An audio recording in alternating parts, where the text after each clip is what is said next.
Hello, I'm Andrew Shepherd at the Chronic Poverty Advisory Network at the Institute of Development Studies, Sussex. And hi, I'm Vidya Diwakar, also from CPAN at IDS as well. The Chronic Poverty Advisory Network is a network of researchers, policymakers, and practitioners hosted at the Institute of Development Studies. Its membership spans about 17 low and middle income countries with high rates of people in poverty. And in CPAN, we attempt to provide mixed methods, evidence-based research to understand the drivers of movements of households into and out of poverty over time, and policy guidance to get to zero poverty.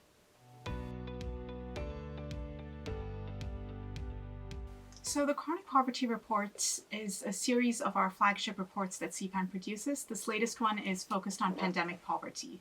And what the report draws attention to is the need to better balance some of the public health measures, the relatively uniform international policy toolkits as well that we saw having been adopted during the pandemic, with several other mitigation measures to help allay the effects of the pandemic on people in and near poverty. The measures such as social protection, which is better targeted to the needs of people in and near poverty, a range of measures around economic empowerment, growth from below, pro-poor education and digital education that can provide better access for people in and near poverty as well.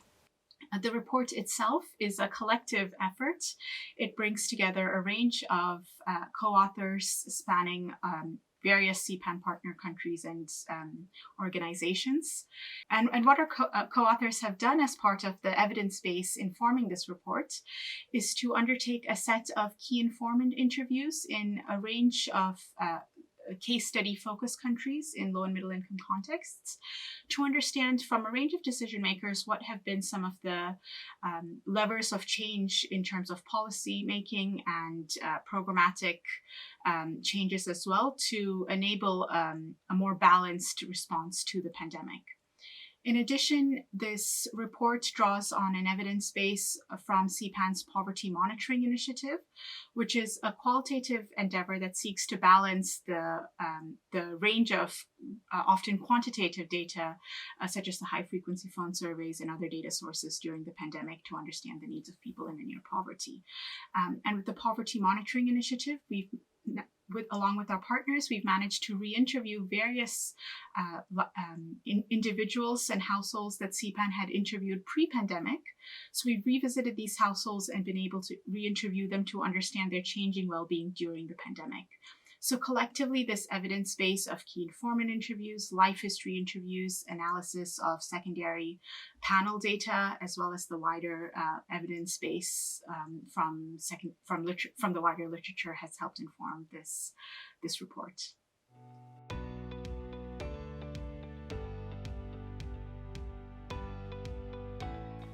So the key messages emerging in this report are four. The first one is that there are many different contexts around the world, not surprisingly, and these need to be taken into account in deciding how a pandemic or any emergency situation should be managed. One solution is not going to be appropriate for all countries or even all regions of a country.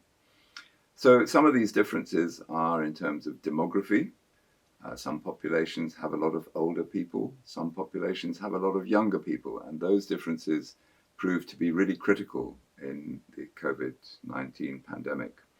Another difference is the degree to which, in the COVID-19 pandemic, that is, the degree to which economies and societies are in closed spaces or in the open air. And there are other differences, the degree of overcrowding, for example, and the feasibility of certain behavior change recommendations which were made by the WHO or by other authorities during the pandemic. So these context differences really need to be taken into account, and the governments and local governments of different areas need to be in a position to take their own decisions. The second really key message coming from this report is, as Vidya mentioned already, there's a need in low and middle income countries to balance the public health considerations and the restrictions on personal freedoms and movement and so on, which were imposed by many governments, to balance those with what Vidya called mitigating measures, but measures, policy measures and program measures which help people to be resilient in the face of such an emergency and help continue social and economic progress, so that we don't kind of suddenly stop social and economic progress, particularly in situations where that is so much needed, and where, of course, social and economic progress also determines how healthy you can be. So a critical issue there is who decides what the balance of these restrictions and other mitigating measures is going to be. Who's in the room where these decisions are made? And where it was a balance of people in the room from different sectors with different objectives, we tended to get a more balanced result. And one of the cases that we've focused on here is Cambodia, where the Prime Minister chaired a national disaster committee which managed the crisis, and with representatives from different ministries. And that produced a much more balanced approach to managing the pandemic than was the case in many other countries. So that's the second key finding, the need for balance across those different sorts of measures. And then the third related finding is the need for a much stronger basket of these mitigating measures. So, for example, countries that invested heavily in health services before the pandemic were in a much better position to then make decisions which were appropriate for their circumstances about how the pandemic was going to be managed, because they were less worried that their health services were going to be overwhelmed by the pandemic. So they could take much more balanced decisions. And the key case there is that of Nicaragua, which invested hugely in both its community-based health provision and also its regional hospitals. So they were in a really good position to take decisions during the pandemic, which many countries weren't. A second example would be social protection. Now, this social protection was supposed to be the response to the economic and social hardships that people faced as a result of the restrictions imposed during the pandemic.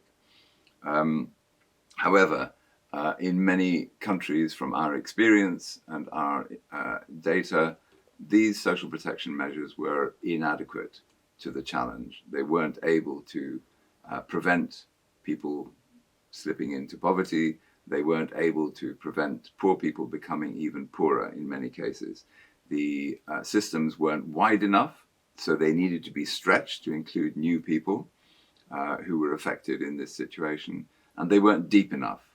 They didn't provide people with enough of a support when they lost their jobs, when they lost their incomes from self-employment and from the informal economy, which was very, very badly hit during the pandemic in many countries. So you need strong social protection systems and systems which are flexible in such a situation and can adapt to such a situation. Social protection needs to be stretched, and I think this is a really important message. Then there was great demand, and we saw this in our poverty monitoring work. There was great demand for other economic policies, not just social protection. So one policy response is not enough. People were interested in agricultural support for businesses, a good enabling environment for businesses, and so on, particularly in times when the restrictions weren't being imposed. So there was a significant demand, unmet demand, for a broader range of, as Vidya mentioned, pro-poor growth policies, if you like, bottom-up growth policies. Then on education, schools were closed for unacceptably long periods of time in many countries, with huge impacts on the learning outcomes for children and other outcomes, huge impacts on the women who had to look after those children who were out of school, and so on. It seems as though education took quite a low priority in management of the pandemic, that schools were closed simply because public health agencies thought that that was the best thing to do. What could have been much better was to decentralize the decision-making about school closure, so that decisions were taken about whether schools needed to close in the context of the local situation in the pandemic, infection rates, mortality rates, and so on. And with the objective of keeping schools open as long as possible, because of course children's learning and futures depend on the education that they can get. And then also there was a need to think about alternatives to closing schools and going digital, because many governments, of course, tried to go digital with their education systems, but there are many constraints. People don't have access to the right devices. They don't have mobile phones. They don't have internet coverage. They don't even have electricity in many situations. So going digital was not an answer for so many children. So there needed to be a much broader exploration of the alternatives to going digital. And that's really the third message, and I'll hand over to Vidya for the fourth message. Yeah, so the fourth message was one that the pandemic, it was a global whole of system crisis, but it wasn't necessarily the only crisis that people in and near poverty have experienced. Instead, the pandemic was intersecting often with multiple layered or sequenced crises, including conflict, climate-related disasters, and so forth. Yet what we see in terms of the policy responses during the pandemic is that responses tended to be to single crises and not necessarily to multiple overlapping or intersecting crises. The challenge with this is that it can be quite harmful then in some cases, the consequences of the singular focus. So what we've instead articulated in the chronic poverty reports is a need to go beyond working despite this situation of multiple crises, go beyond even just working in a context of multiple crises, to really focus on addressing the crises itself and ways to promote poverty reduction while responding to multiple crises.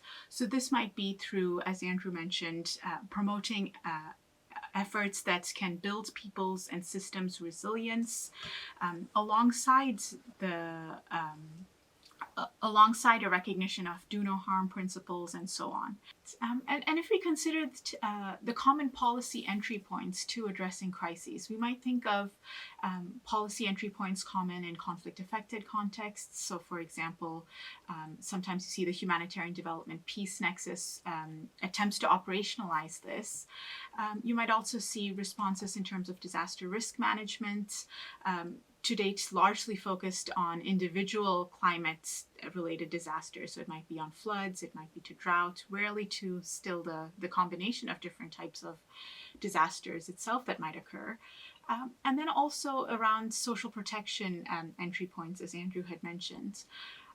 But what we largely see is that across these three typical entry points to crises, there was limited recognition of the intersection of the pandemic, say in situations of flooding, or to the pandemic specific to conflict-affected contexts compared to other contexts.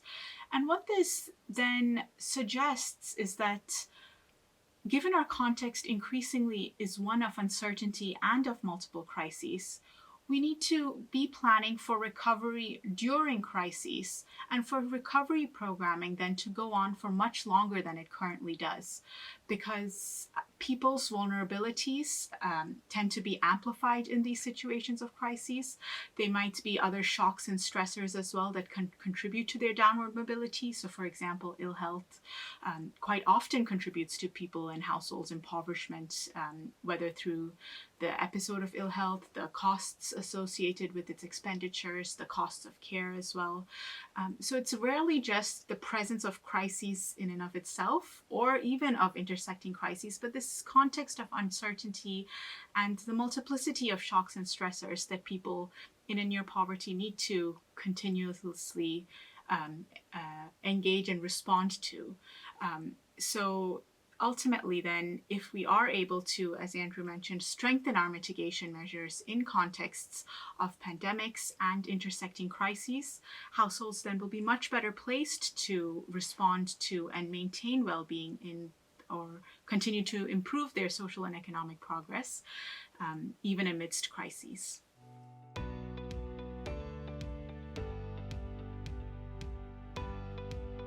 I think there are at least two groups of decision makers that this report can raise issues for and provide some solutions for. The first is the group of people who are thinking about pandemic preparedness. And this is both around the World Health Organization at a global level and also in countries where many countries are, as a result of the pandemic, engaged in revising their national strategies on pandemic preparedness.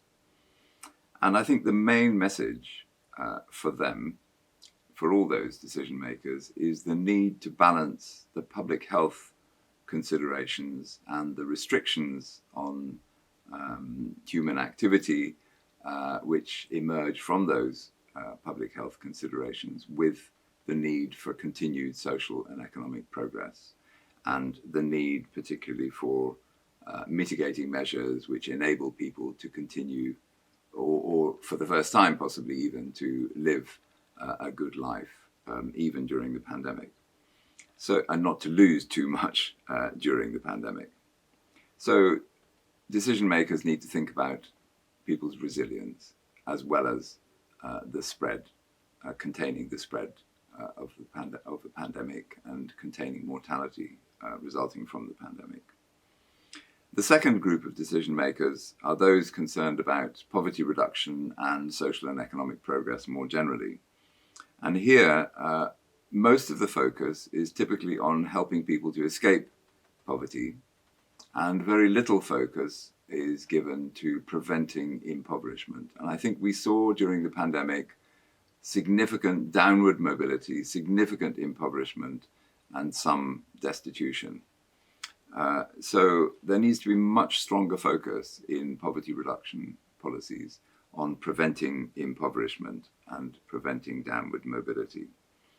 And also, once people have escaped poverty, there needs to be a good environment in which they can continue to stay out of poverty, that they're not pushed back into poverty by a shock like the pandemic.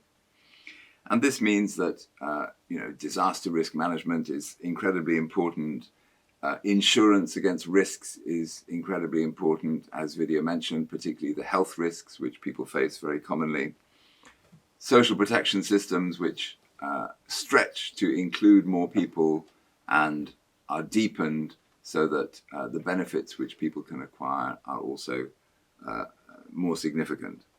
And really focusing on how to get more children, more poor children, particularly poor and vulnerable children, through a greater number of years of education and quality education, and to have that as little disrupted as possible by an emergency like the pandemic.